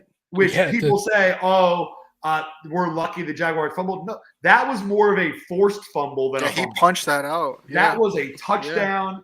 ETN loosened up a little bit, and Javon Holland saw an opportunity and punched that out. The game was probably over if he doesn't do that, right? I mean, and it's funny because Ghost of Adam Gase tweeted, and we've had Ghost on a couple times. Okay. And I know that Ghost is quite the character, but he posted a great video of that play because Dolphin fans were talking about why the hole opened up so big. And David Long actually got completely held and grabbed and pulled out of the play. That's usually how big runs happen. Yeah. Right. And it was complete holding. And I commented on it and I said, if you think about it, if David Long either A, didn't get held, or B, the holding was called, the Dolphins probably don't win that game. Yeah, that's a great point. Because if he does right, the next play was the Tyreek Hill Yes. touchdown, right? Yeah. which opened it up, and then the next play after that, the kickoff, the Jaguars fumbled, which the Dolphins didn't get it back, but it was a huge momentum shifting play. And just that swing, it was a 5-minute span of real time that completely changed really the way I'm talking to you guys right now, because it would probably be at a much different tone if that would have gone differently. But this is the NFL, and those are the difference between being happy and sad in this league. Yeah. I have 3 other points defensively from a good aspect. You mentioned the defensive line, and it's back to a term I said earlier, which is grown men. The Miami Dolphins, Zach Sealer, Calais Campbell, Deshaun Hand, Brandon Pilley. Benito Jones didn't have a good game, but those other guys, Sealer, Pilley, Hand, and Calais Campbell, all 4 of them had really good physical games. And if you go back to the Baltimore defense of last year, which Anthony Weaver and Mike McDonald coached, okay, you look at their defense, they weren't asking the 3 defensive linemen in their 3-4 defense to be stars. They weren't asking them to be what Christian Wilkins was for the Dolphins last year. Right. They're asking them to be physical, eat up your gaps, be big, and allow the speedy guys around you, the playmakers around you, to make plays and make tackles and have open lines of tackles. And the play of Zach Sealer, Calais Campbell, Brandon Pilley, and Deshaun Hand so good. is what allowed David Long and Jalen Phillips to be the 2 best players on the field. Because David Long put on an absolute masterclass outside of one play. He can fly, man. Where him and Jordan Brooks attacked the same exact gap. And we'll never know sitting here if it was David Long's fault or Jordan Brooks' fault. But David Long was the highest rated player on the Dolphins secondary, and is an absolute leader of this defense. People told me when we signed him last year that he was an underrated signing. And even the word underrated is underrated for how good David Long has been. But Jalen Phillips was the best player on the football field on any of the sides of the ball in that game. Which is crazy, coming back from Achilles. Yeah, coming back from the injury. Achilles late in the season last year, and he's back making those plays. He only played 34 snaps. Okay. But I would say that out of those 34 snaps, he was in the backfield. I don't have the exact number, but I would be venturing to guess it was a very large amount of time. Does he normally line up on one side, or does he switch sides? He usually lines up on one side. He usually lines up on the left. Okay. So that'll be going against Spencer Brown. But it will be interesting to see. It's Anthony Weaver. We've only had one game under Anthony Weaver's That's defense. true. So it's going to be interesting to see. Because that's definitely the guy you want going against whoever you think is weakest, right? Of the 2 tackles. But he goes to the other side and has Deion Dawkins. So. Right. So that's what I'm saying. I think you would want to stay on Spencer Brown's side for sure. So. Yeah. So overall, I mean, the defense played well. Again, there was so much energy, especially throughout that game, especially during points that it could have dipped, which is How'd Poyer do? Poyer was okay. He had a couple plays. He had a really bad play. I don't know if you saw it, where his thumb actually got. Yeah, I saw that. In someone's helmet. Of the other receiver. Yeah. From a numbers perspective, he was rated as the 3rd worst player on the Dolphins defense. I think a lot of that was from a coverage standpoint. When he played more in the box, when he had an opportunity to make a tackle, that's where he really excelled. So I think that as we go on, we'll see a little bit less of him in coverage and a little more of him kind of closer to the line of scrimmage. Does he – so I know they like – I don't know about with Weaver, but with Holland is so good, man. And they like to bring him down as well and, get him blitzing and get him down there. So with Poyer, though, I wouldn't want Poyer as the deep safety. Do you guys play like Brandon Jones or someone else as a deep safety if you're bringing Holland down? So Javon Holland could play the deep safety position. Right. He's definitely a guy that can do both. I wouldn't want him just sitting back there all the time, right? No, but they will. And there was a play. It was a great play, and Brett actually talked about it on our episode where the Dolphins they're going to do a lot of disguising under Anthony Weaver, especially, and they're going to send a lot of guys in different positions. They had a play that completely looked like cover zero, that it looked like they were selling out, and on the snap, they rotated into a cover three, and it was a complete disguise that worked perfectly, and they had a missed tackle, which caused a not so big gain. But it was just the disguise, and I think that you're going to see Anthony Weaver ask a lot of different guys to do a lot of different things early in the season to see what works and what sticks and what guys can do. And then as you get later in the season, you'll kind of buckle down and put guys where they fit best. But for right now, Javon Holland is a guy that can play both roles. Elijah Campbell's a guy they like that can play both roles. Ramsey's versatile too, right? Brandon Jones actually signed with Denver. Okay. I would love to have him. I'm a big Brandon Jones guy. Yeah, me too. But I would love him on this team. But it's Javon Holland, Jordan Poyer, Marcus May, Elijah Campbell, and then they like Patrick McMorris, who we drafted in the 6th round. Okay. So between those 5 guys, it's a matter of who can play the deep spot, who can play up in the box, who can do both. And right now it's looking like Jordan Poyer is one of those guys that should just simply be in the box. What about on the boundary? Ramsey, is he playing slot or outside or moving all over? Or? So this is the first time, at least because we had Fangio last year. Last year they stuck Ramsey on one side of the field. The corners played their sides. Sunday they moved around. Okay. Sunday he was moving around with different receivers, but depending on what they were playing, he was going to both sides of the field. I'm interested. Ramsey did struggle a little bit. He had a couple plays where he gave up some big plays. He had a couple other drives. He's kind of always done that though. Like he's always kind of blown some plays. Yeah, he's gonna blow a couple, and he's gonna have some that he looks great. You just hope he looks great more than he blows them for sure. But I'm curious as to whether that's the new role of moving all around, and getting used to it, or if it's okay. He's taking a step back. On the other corner, that I'm sure, again, if you went to that number 1 explosive play rate, I'm sure a lot of it was on Kader Kohu. We know him. Struggled and struggling. Is and he playing slot mostly? He does play nickel mostly. And I think that we're a couple weeks away from Storm Duck, our undrafted free agent from Louisville. It's one of the best names in football. Awesome. But I think we're a couple weeks away from seeing Storm Duck fully overtake Kader Kohu kind of in that nickel spot, because Kader was horrible. Which is, his rookie year, he was so good. And then I feel like he's just gotten worse since. Is that accurate? Yeah, no, for sure. He was really good his rookie year, and then was okay last year. And even in training camp, a lot of people thought he wasn't going to make this team. Wow. We had 3 corners, Jason Mitri, Isaiah Johnson, and Storm Duck, that all 3 of them as undrafted free agents, people thought they had a chance to make this team. And I think the next guy that would have been gone after Nick Needham, who we cut and brought back onto the practice squad, because in our mind, he's not fully healthy, and really needs another year to get back from his injury, and hopefully can take that next step next year. But Kader Kohu is kind of on watch with a guy like Durham Smythe that, hey, we're expecting something of you here. You got to step it up a little bit.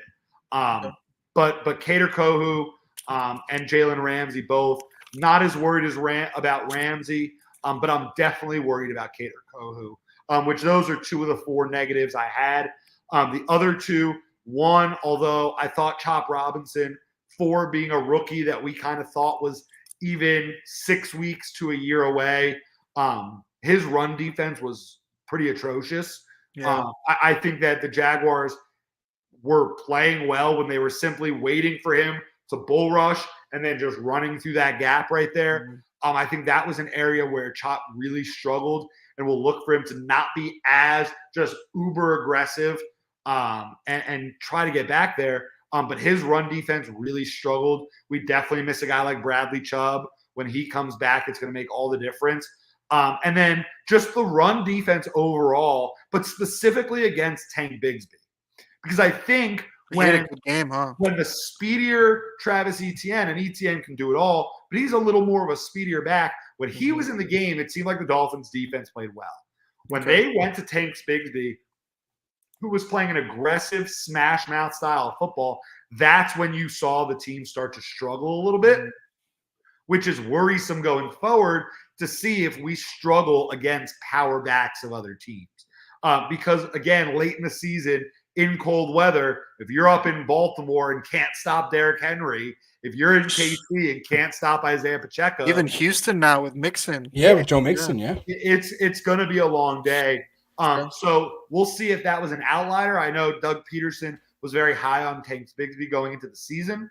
But we'll see if that was an outlier being week one or if the struggle against power backs continues.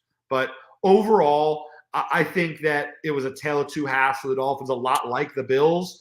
And at the end of the game, at the end of the day, you just kind of have to take the good with the bad, be grateful you got to win, look at it like a last preseason game, and say we need to fix these things because we have a big game coming up Thursday night, as you know. Yeah. Well, I guess we'll get into that. I wanted to start with injuries. So we'll go for us first, and then you guys get any updates that you know of. So for us, Taron Johnson's going to be out. They might put him on IR. They're still trying to figure it out. It's TBD right now. Um, It Dwan is a Smoot, forearm injury. yeah, forearm injury. Dwan Smoot's going to be out with his toe. Um, I think that could be big because he was expected to take up a lot of snaps, probably get the third most DN snaps, really set the edge, and then let Vaughn kind of do more just pass rush stuff. Now, Vaughn looked really good in run defense, but I don't think they want to try to give him too many snaps just to, he's old and his health. So that was kind of big. And the guy who came in, Hill, was absolutely terrible. He only had like 10 or 11 snaps, but absolutely just not even worth having a defender out there. Like just Yes, you net should negative. heard Jake in Let's have Twitter that space. guy out there more. Right. So we'll see if he's active now. He does take some special team snaps, but Javon Solomon, who's their rookie edge, who they like, he was out with a oblique, I think, abdominal injury. Yeah, oblique. Yes, it was an oblique. We don't know if he's going to play. So he could take those snaps. And then they also have Kingsley Jonathan. I don't know if you remember him, but he's been on the team for a few years, kind of up and down from the practice squad. He could play special teams. So hopefully they call him up instead of Hill if both those guys can't go. Ty Johnson, our third running, well, really the second running back. He was the second one to come in, special teamer. He's having a sore knee. He's limited, so we'll see how much he can go. Our rookie Ray Davis for running back, he came in third and looked really good. Had good run, good catch as well. Yeah. We really like him. He was really good in the preseason, so we would like to see him get more snaps. But I have Ray Davis stashed on all of my keepers. Smart. Yeah. I think Very throughout smart. the year he's going to get more and more share, and even a game like this, like you said, where you want a guy who can run between the tackles, a little more power. I think that's right up Ray Davis's alley. So we'll see. I'm hoping he gets more action, but maybe with Ty Johnson, he definitely will. If Ty Johnson can't go, I'm not sure because Darrington Evans is still out. It would probably be like Frank Gore Jr.? Jr. But again, he doesn't really do special teams, so he would just be like your third running back, which would then force Ray Davis to get more carries. So I'm looking at that as kind of a positive, and that's not really a knock on Ty Johnson. But if he's not fully healthy, I'd rather have Ray Davis. That's really it. I mean, we have Josh Allen, left hand. His left hand. No one knows the extent of it. I'm guessing nothing's broken. But he was cleared to practice yesterday and will. he was play cleared to Thursday. practice and play. He practiced with a glove with some padding in there. So it looks like two of his fingers were taped together. I think it was his middle finger and his ring finger. So I'm not sure if it's just swollen or what. It didn't look like he jammed anything. It looked like his elbow landed on his hand. But we'll definitely watch out for that. Like, does that make them take less under center snaps? How does that affect handing the ball off to the left side, using that left hand? Ball security issues, right grip. Are you going to see way more pistol or play action? So those are all things that we're unsure of, and we'll see. But he's definitely going to play, and he's a gamer, so we'll see. What do you got for the Dolphins? So first of all, I think that, and this is a PSA to Josh Allen. Feel free to sit this one out. It's not that serious, man. Yeah. I don't want something further to happen to your hand. That's I really respect considerate of you. player, but as a concerned It's really nice of you. citizen, I feel like sitting this one out maybe for the best. But How as about far Mike as- White revenge game, right? Yeah, exactly. Ooh. As far as injuries are concerned, I think there are only two that are really up in the air for the Dolphins. I think Malik Washington is still a week away. He has a quad injury. He didn't practice on Monday. And so I think that's still a question. I think the other four that are on the injury report, Liam Eichenberg, Jalen Phillips, Jalen Ramsey, and David Long. Jalen Phillips and Jalen Ramsey, I think, is just veteran rest. Yeah. Throughout McDaniel's tenure, they do this. Veterans there'll be a couple days where they don't practice. I think all those guys suit up and are fine. The two that are a question mark are the two running backs, Devon Achane and Raheem Mostert. Now, as I said earlier, the Dolphins' offense is a lot like San Francisco's, is a lot like the Rams, to where that running back position is plug and play. I don't see a giant drop off from Raheem Mostert, Devon Achane, Jalen Wright. Now, there's a bigger drop off, in my opinion, to Jeff Wilson, but Jeff Wilson has put up some good numbers and started a good amount of NFL games. Yeah, So- coming in for Mostert, right, Yeah. in San Francisco. Exactly. So I don't think if Mostert and Achane were to sit, I expect one of them to play. I don't know which it's going to be. If I had to guess, I'd say Mostert doesn't play and Achane plays. That's, again, just a complete guess. But I think that this is a game where people learn who Jalen Wright is. The story I love to tell, I'm a little biased towards Jalen Wright because every year I create a Madden franchise and I pick a random team. And the team I ended up getting this year or last year was the Colts. And after year one, you do the draft and you can import draft players. And I actually got Jalen Wright in the 4th round in my Colts franchise a year ago. And for 3 years, I led the league in rushing with Jalen Wright. So I was going into this draft process like, oh, I like this Jalen Wright guy. And then he ends up on the Dolphins, and here we are. And I'm was the match made, right? Jalen Wright fan that exists. Yeah, I'm not looking forward to that. I did not like that draft pick, and I can't imagine him and Achane together for the next couple of years. That is gross. And I think that's the plan. I think the plan is and that's a good fit. That is like speed for days, right? But different styles, and they Yes. both can catch. yes, They and both they're can be out both a there. fit for that offense. Yeah, for sure. So, and I think that Achane, he will always, for his career, I think, be running back 1B of a committee. And that's not a bad thing because he's still, he might end up with more carries at the end of the day. I just think It's kind of like Alvin Kamara, right? Like when Yes. they brought in, the other backs to do more of the heavy load, right? But early especially, they want to get him the ball, right? Yeah. And I think Jalen Wright's that type of guy. That if Mostert was to miss, can be that you call him 1A, but like he's not going to get as many touches, but he does a lot of the between the tackle stuff, and he does a lot of the one cut stuff, where Achane does a lot more of the outside stuff. Yeah, that makes sense. So Do you think the ankle, is it an ankle for Achane? Is that what being reported? it is an ankle, but I think it is more so early season. If we were a must-win game late in the season, if this was a playoff game, I think they're all practicing. Yeah, it's tough being Thursday, right? I mean, Short week. you're obviously going to rest guys. You're not really going through a real practice anyway. It's walkthroughs, right? So For sure. And look, in a practice like this, if he's in pads or in just uppers on the field or 10 feet away in the sidelines in a shirt, like it doesn't make a huge difference. He's there, he's learning, they're installing the game plan. Tomorrow will be more of the walkthrough. So if he's nowhere to be seen tomorrow, then you'd obviously be worried. But even if he is just standing out there for a couple snaps tomorrow, I think they're full speed ahead on Thursday. Okay. Do you think Eichenberg's injury is going to limit him at all? No, It's I, like I a think shoulder, right, or a pec or something. I think he's okay. I didn't even personally see when it happened in the game. Okay, it Um, wasn't like an existing thing. It was in this game. I believe so. I didn't see it Okay, before this. So, but I think he's fine. I think again, okay, that's just he might have had a little tweak. He might have had a little right, something. Let's throw him on there. Let's limit him. He didn't miss any time. He was just limited. So I think he's going to be okay, and all systems go on Thursday.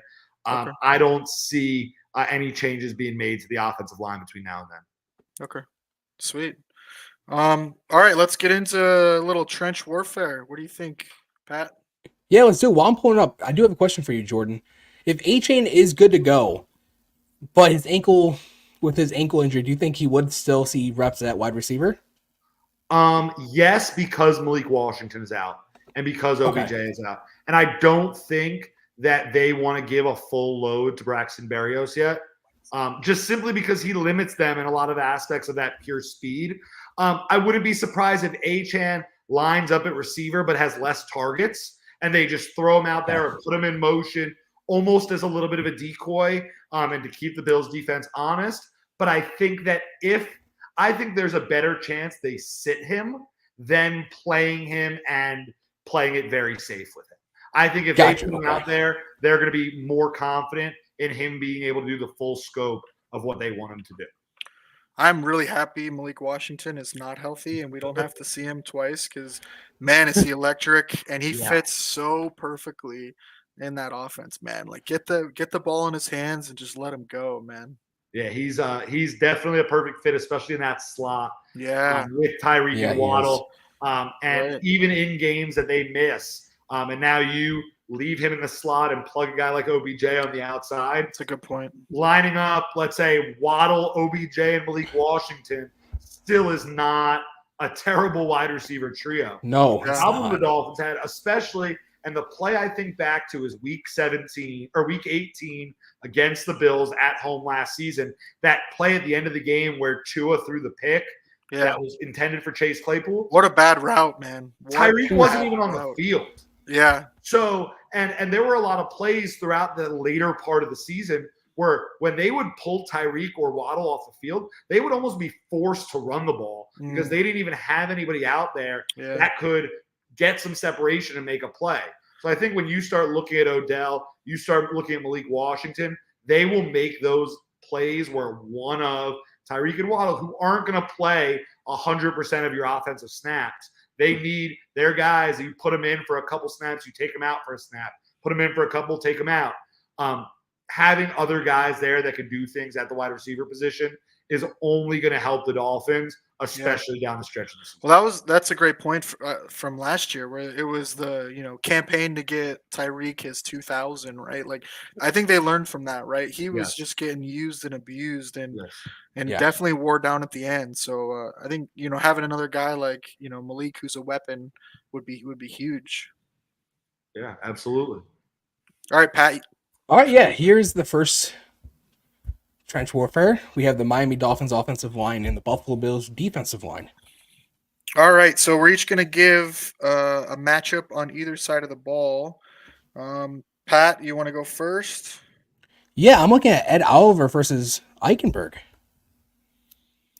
Okay. I'll go the opposite side then, and I'll go Daquan versus Jones and Brewer because he's probably going to face both of them. And I think that you guys took kind of the easy because like I said, it's all today, and I wrote down if the Bills will win if. And one of those things is their defensive tackles get pressure on the interior of the Dolphins' offensive line. So I think that Ed Oliver and Daquan Jones, but because I'm good at this, I'm going to spin off that and say, can Epinesa, can Greg Russo get any pressure on Austin Jackson, Teron Armstead, who had great game ones against a really good Jacksonville pass rush? Yeah. Or do those outside guys? Greg Russo had 3 sacks in week 1. Yep. Is that more so the Arizona offensive line? Can somebody like Armstead hold him in check? No, that's a great point. I think one of those guys need to, whether it's Vaughn too. But yeah, the pass rush early has got to get to Tua. We all Right, know especially you from give the him interior. time. Yeah, Yes. that's why I think both keys for us is interior pressure, because we know from facing Tua previously, you get some pressure in his face and it completely changes everything. With most quarterbacks, right?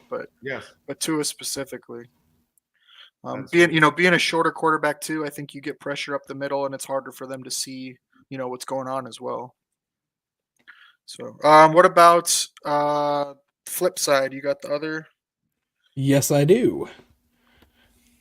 Um, Jordan, you want to go first since we stole yours? Oh, how nice of you guys. I'm interested to see, kind of along the same token. It's funny because I wanted to pick the interior of the Bills' defensive line against the interior of the Dolphins' offensive line, but the outside linebackers here are actually strength versus strength. You discussed which side Phillips is going to line up on, which tackle they're going to put him against. I'm interested to see Phillips, Emmanuel Agba, Chop Robinson, Mo Kamara. Can they get pressure against the good tackles of the Bills? And if they can get good pressure, I mean, we'll talk about the interior, but can they contain Josh Allen and not let him just escape around and run around and do whatever he wants? That's a great point for sure. Very good point. You got one there, Pat? Yes, I do. I'm looking at David Edwards versus Sealer. It's a good one, and he was fantastic. David Edwards was in week one. Yes, he Um, I, was. I think that's key, that interior pressure. I mean, I'll go the other side. I think Torrance versus Campbell or Jones. I think you know, like we said, any quarterback, that interior pressure is huge when it gets there fast. Right. So if we can limit that, I think that'll be a monster. I do worry a little bit about the communication. That's a question for you, Jordan. How much did you guys run stunts and games on the interior in week one? There was a lot of it. There was a lot of disguise, like I was talking about earlier. And it kind of was more of a you got to figure out right away when the snap is made what the Dolphins are doing, because they're going to send you the same look and end up doing a couple different things with it. So I think this is a very interesting matchup to see kind of what the Dolphins do based off of what they did in week one and kind of how the Bills counter to it. I think we know what the initial punch is going to be, or we'll know right away. It's more about who can counter to whatever that initial punch is. Yeah, that's a great point. Yeah, like I said earlier, the Bills were the number one pass block win rate team. How much of that was the Cardinals? They did give up some pressures interior, and that was off of stunts and games and odd fronts and simulated pressures. Definitely, there was a little confusion. So I think if Miami's gonna succeed, it's gonna be doing that. Um, Moving Pat, on you to want the to go? mismatch meter. Yep, you want to go back to us, and we'll talk about the skill Yes. position mismatches. Um, Yes. All right, I'll lead it off with our offense versus the Dolphins defense. I got our running backs versus the linebackers and safeties in coverage. So getting Cook, Davis, Ty Johnson out in space and making um, David Long and Poyer and whoever else Holland in coverage. I think the Bills running backs are very good pass catchers and very fast, and getting them out in space is going to be key. And I think that's kind of a spot where the Dolphins can be taken advantage of a little bit, and not necessarily on a play to play basis, but stretching the Dolphins out more horizontally, I think is something the Bills want to do, and then that'll lead to going more vertical. Pat. Hey, Jordan. Yeah, do you want to go, Jordan? Yeah, sure. I'll go. Am I staying on the Bills offense, Dolphins defense? Yeah, we'll do that Okay. first. I think that an area that the Bills can really exploit the Dolphins is whoever is going to line up in slot for the Bills against Cater Kohu. Moving that guy around, getting that guy in action. Deep comebacks work really well against Cater Kohu. So whoever that is in the slot, I'm going against Kohu. I think that is the advantage that I'd want to see from Buffalo. Does If he I am cover tight ends ever that are split out wide, or does that more Holland or someone um, else? he will, but that would be more so either the safety or even a linebacker, depending on the way they're playing. Okay. because they like to split Kincaid out a lot as well. You'll be able to see really early on. I think the Dolphins will give it a couple different looks, especially the early drives, and kind of see what's effective. But I personally wouldn't want Cater Kohu anywhere near Dalton Kincaid. Did you guys run a lot of man versus zone against It looked like more man to me, but there was a decent amount of mixing it up in there. Yeah. Okay. Pat, what do you got? Yeah, for me, I'm gonna go with Josh Allen's legs versus Miami's defense. We saw it throughout Josh Allen's whole career. In big moments he uses his legs against Miami. Look at back at week 18 on that third and 16. Picked up the first down, kept the clock rolling. So that's why I'm gonna go with Josh Allen using his legs. He always does it in crucial moments. He's definitely killed Miami with them. I don't. We'll see how much the hand affects that. But yeah, it's definitely got to be a part of his game, right? That's what helps. You would think him for sure. You would think. All right, what about defense? We'll give you first, Jordan, to go Miami offense versus Bills defense. I'm going to go a little bit on the same token that you, Jake, took when you talked about the Bills' advantage. I look at a guy like Devon Achane from a receiving perspective against that linebacker core of the Bills. When I look back, the very first thing that jumped off the screen about the Arizona box score was that if you took James Conner, Amari DeMarcado, and Trey Benson, they combined for 6 catches for 64 yards. And I trust Devon Achane receiving the ball a lot more than I trust those 3 guys. Devon Achane finished with 7 catches for 76 yards against Jacksonville. That's something that I look for, and more so out of the backfield than necessarily out wide. I look for, if Achane plays, him to have a big receiving game. If he doesn't play, I look for Jalen Wright to have a very big receiving game against the Bills. That's where we would like to have Milano. That's normally right. Yes, his Milano role would be nice, and even Taryn. Yeah, Taryn too, for sure. All right, Pat, what do you got? I'm gonna go with the Buffalo Bills defense against Miami's rushing attack, because if we cannot force Miami to be one-dimensional, it can be a long game for us defensively. That's a good so point. Forcing Miami to be one-dimensional is a key. I will go with the low-hanging fruit and go with Dorian Williams on early passing down coverage. He is uber aggressive to stop the run. He is very susceptible to play action. And as much as Miami likes to run those slants behind the linebackers when they suck up, that has me worried because Dorian will definitely bite and step up. So I want to see Dorian stay disciplined and stay in his lanes. And that is something I will definitely be watching. Now we normally go to the blueprint to victory for the Bills. We'll let you, Jordan, also give your blueprint to victory for the Dolphins. So, Jordan, do you want to kick it off? And what do you think would be the keys for a Dolphins victory? So, like I told you, I wrote down here before, the Dolphins win if, the Bills win if. And for the Dolphins win if, it's if they can run the ball is first. If they can run the ball, if they can get, obviously, Tyreek is going to get what Tyreek gets. Waddle is going to get what Waddle gets. There needs to be another guy. There needs to be somebody else that has an explosive game. In week 1, it was Achane. Achane's a little banged up. Will it be him or will it be somebody else? So Dolphins win if they run the ball. Dolphins also win if they can turn over Josh Allen. I think that it's one thing to stop them. I think stopping him helps. It's another thing if they can start turning him over. Yeah. We all know Josh Allen's injury prone. Turnover prone. Injury prone, step on his hand. If they can turn him over and really frustrate him, especially early in the game with some of those disguise blitzes, with some of those disguise coverages, I think that will be part of the blueprint to victory.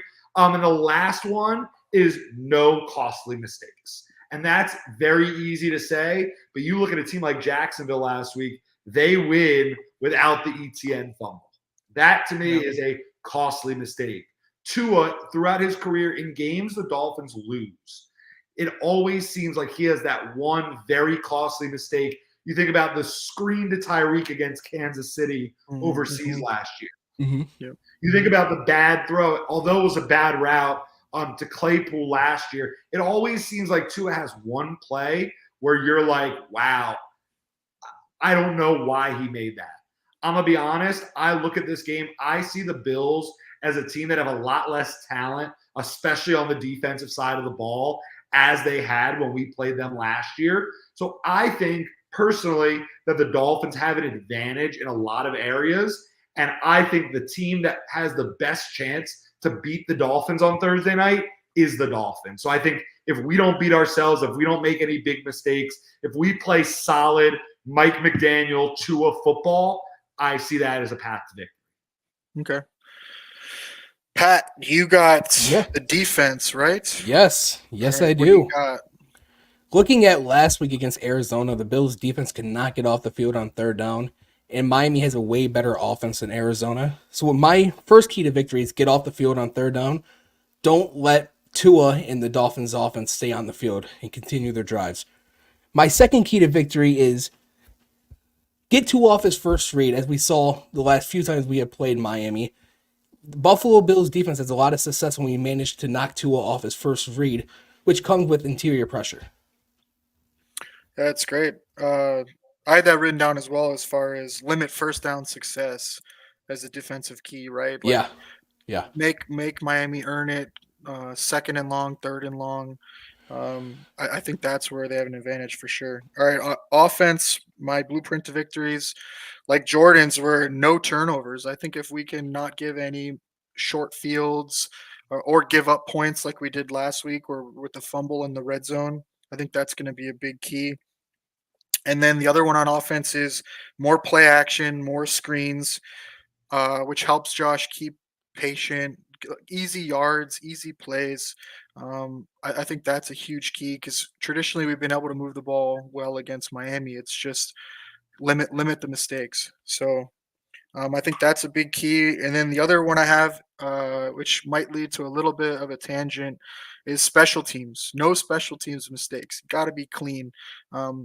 We're going on our second season of poor special teams, especially in critical moments. Last week, I don't know if you know, Jordan, we gave up a kick return touchdown into the wind. Bass kicked off and floated one up in the air. DJ Dallas was able to run full speed underneath it and take it back to the house. And then the next kickoff, we squibbed it out of bounds and gave the ball to 40. So you can't do that stuff. You can't give easy points. You can't give up short fields to Miami. So that's a big one for me. I want to see a bounce back game for the kick coverage units specifically.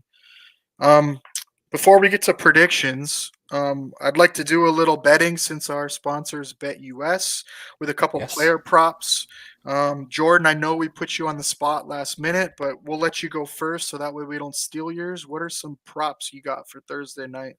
So I'm a little handicapped here. I'm looking at BetUS, and they don't have rushing props for the Miami Dolphins. Because they're not sure who's going to play. Because they don't know who we're going to play. Yeah, that's a good point. However, what I will say is when those lines come out, when you figure out who you're going to take or who you have the opportunity to take based on who's playing, take whichever Dolphins running back. If Achane plays, it's Achane. If Achane doesn't play, it's Jalen Wright. Take their over for catches. Okay. I think, like I said, the Dolphins are going to have to throw the ball out of the backfield. So I think the over for catches, and then over, if you're going to bet, and this is a kind of a little tip for those that are going to bet Dolphins prop bets throughout the season, be careful betting rushing yards.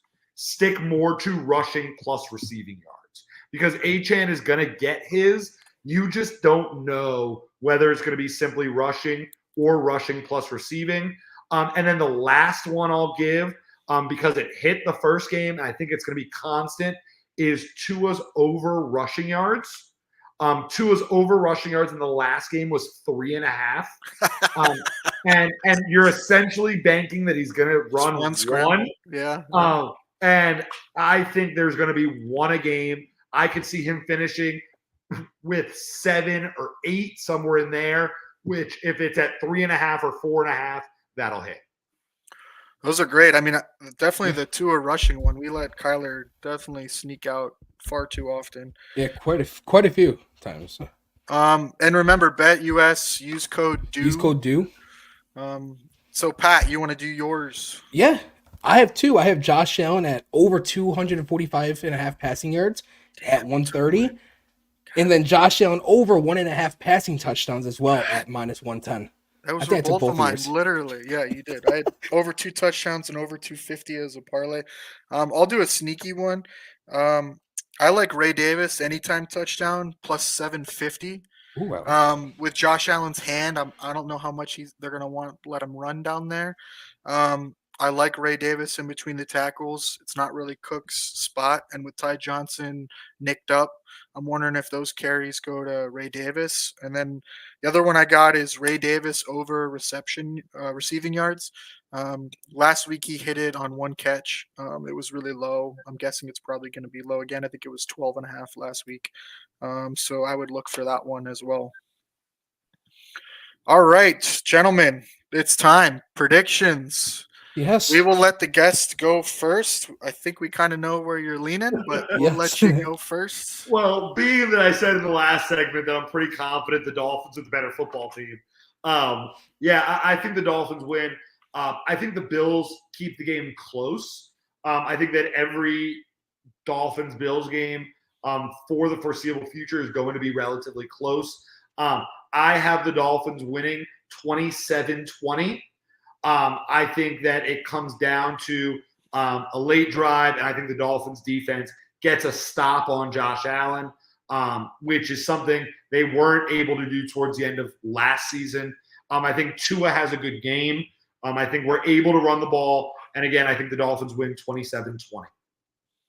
Awesome. All right, Pat, Jake, what do you got? You want to go, Jake?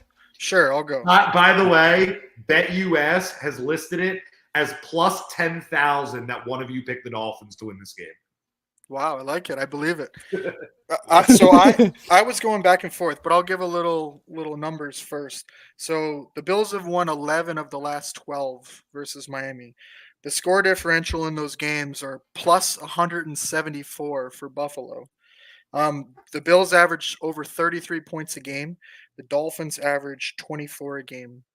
I went back and forth. Obviously, this could go any way. I think Thursday night games get a little crazy. I think that definitely throws a wrinkle into it. I think the early week matchup as well. You don't have a lot of tape on the new schemes. We have 2 new defensive coordinators. So I think that kind of throws some wrinkles in it as well.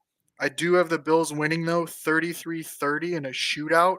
I think in a Thursday night game as well, it's harder on the defense. So we'll see. Pat, what do you got? Yeah, I do have Buffalo winning 31-24. I think it's a game where it's a brand new Buffalo Bills offense, and there's nothing to really go off of, and that's what's going to lead Buffalo to the victory. Just a new offensive scheme. Sure, and I like I said, I could see it going either way. I think for Miami this year, they got to win this game, right? This is at home, interdivision. If they want to take the division, this is their chance to do it early, take the early lead. So I think it's monster for Miami. I think the pressure's more on them. For sure. And it's a night game too, so we'll see. Josh in Miami at night. You got to like your chances. Jordan, thank you so much for joining us. Jordan, thank you. Really, really appreciate it. One more time, you want to plug where people can find your work or maybe even highlight what you got coming up next? Yeah, absolutely. First, my personal account is at Selly Sports, SELLY Sports. And then I'm part of the List Fins podcast. You can find us at the List Fins Pod on X. We have 5 guys that put in a lot of work to do what we do. I'm the one on here talking with you guys, but I can't be on here without my co-host Brett, without my 2 producers, Mr. S and Zach, without Donovan, who does a lot of our social media stuff. All 5 of us put a lot of work into this. We're now on season 2, and just simply to see how much this has grown, I give all the credit in the world to the 4 of them, and I'm just the one that gets to go on and talk about the Miami Dolphins, a team that I love. So again, follow me at Selly Sports. and follow us at the List Fins Pod. Starting week 3, because I have other prior commitments, we are going to start doing 2 episodes a week. One after the Dolphins game, which if the Dolphins play on Sunday at 1, the episode will be around 7 o'clock Sunday night, which will be a recap of whoever the Dolphins play that week, and then a lead up to the following game at some point during the week. So I'm appreciative of all the love. I'm appreciative of you guys having me on. If this was a Jets podcast, I probably would have said no. I can't look at the green for 2 hours. Right. But being that you guys are Buffalo fans, being that I've had a fair share of garbage plates in my time, I am a big fan of you guys. I'm glad you could bring me on. So thank you. Yeah, thanks so much. Thanks to all the thank viewers. You, Jordan. I really appreciate it. I think we have over 660 watching live on Twitter right now. So thank you guys so much. Please make sure you like and subscribe. Follow us. I will do a plug for our post-game show. It'll be myself and Neffy from No One to Blame podcast. We'll be on live right after the game doing a post-game show for you Thursday night. And then for Pat and I, we will be back on Saturday night on our normal time, 9 Eastern, doing the Buffalo Blueprint. We'll recap the game as well. We'll also handicap some of Sunday's action. So please check us out. Again, thank you so much for tuning in. We really appreciate you guys. Go Bills and Jordan. Oh, and very quick. Best of luck. Yeah, Pat, what do you got? Next week, me and you will be doing a live show. We will. Right before the Jacksonville game. We will. Good call. Yes. We will be live in Buffalo for that game, doing a show. So look out for that. And then we'll be doing a live post game after that as well. So thanks again, everybody. Yeah, thank you. Really appreciate you tuning in. Thanks, guys. And thank you, Jordan. Of course.